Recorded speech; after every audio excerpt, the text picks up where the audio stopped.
Hello students, welcome back to my channel Emerging School of Economics and Commerce. In the last video, I have taught you about law of variable proportion in the short run. But in this video, I will teach you about law of return to scale. So students, let's start. There are two laws of production, law of variable proportion and law of return to scale.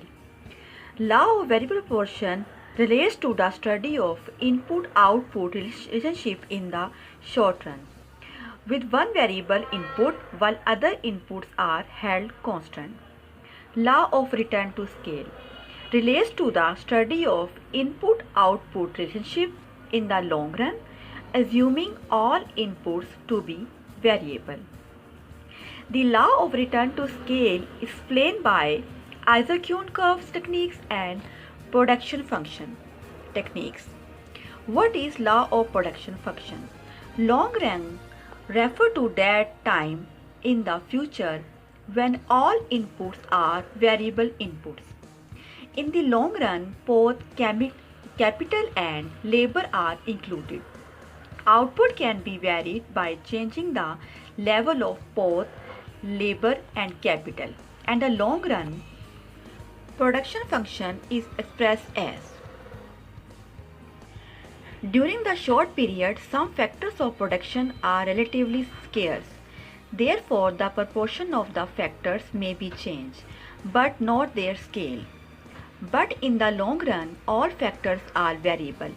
Therefore, the scale of production can be changed in the long run. Returns to scale is a factor that is studied in the long run. Return to scale show the responsiveness of total product when all the inputs are increased proportionately. When all inputs are changed in the same proportion or scale of production is changed, the total product may respond in three possible ways: increasing return to scale, constant return to scale, and diminishing return to scale. When we discuss about increasing return to scale, proportionate increase in all factors of production result in a more than proportionate increase in output. Increasing return to scale is said to be when output is greater than input. L is called the labor and K is the capital.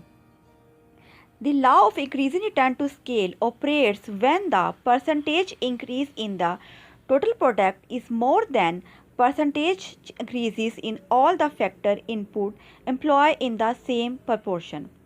Many economies set in an increase in return is more than increase in factors.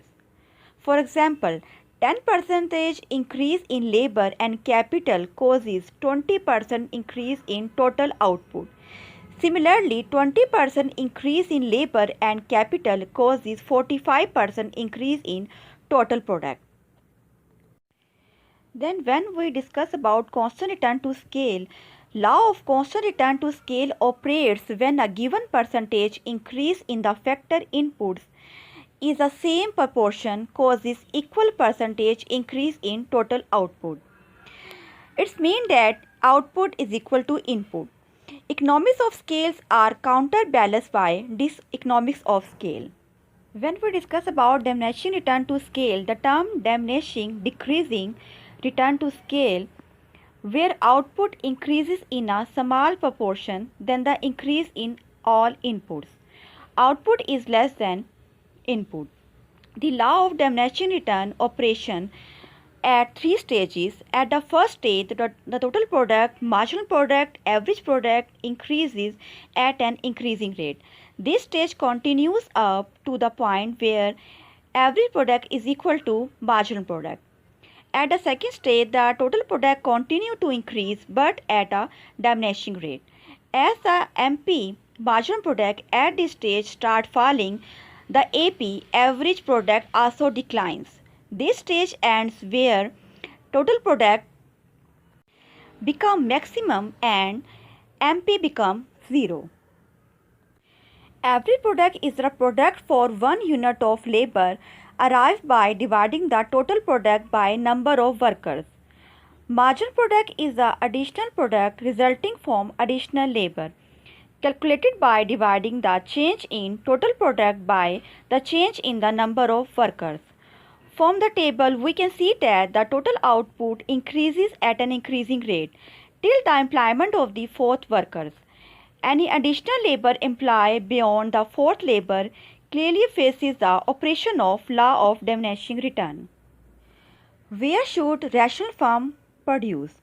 In stage 1, MP is above AP implies an increase in input increases output in greater proportion.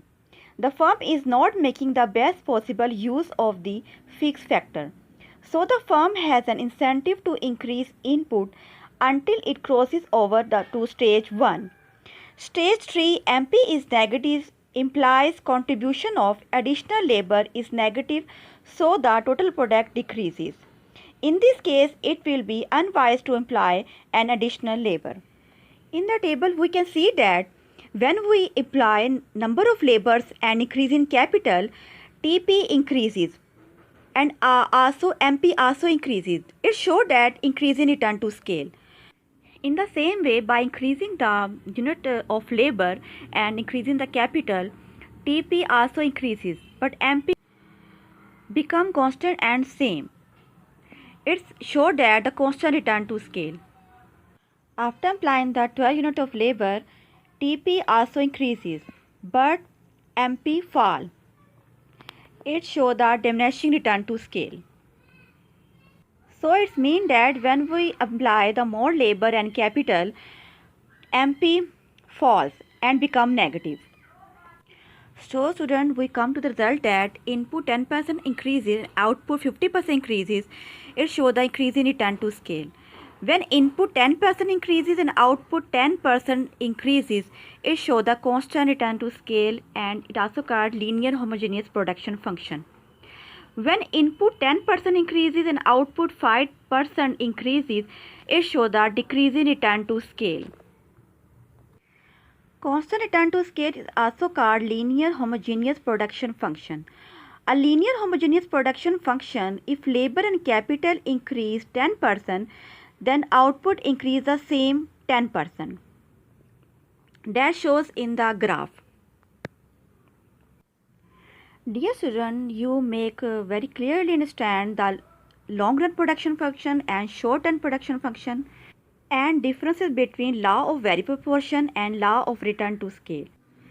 Dear student, hopefully you understand about short run and long run production function very clearly. Dear student, if you like my video, please subscribe my channel. Keep watching my channel. Till then, bye.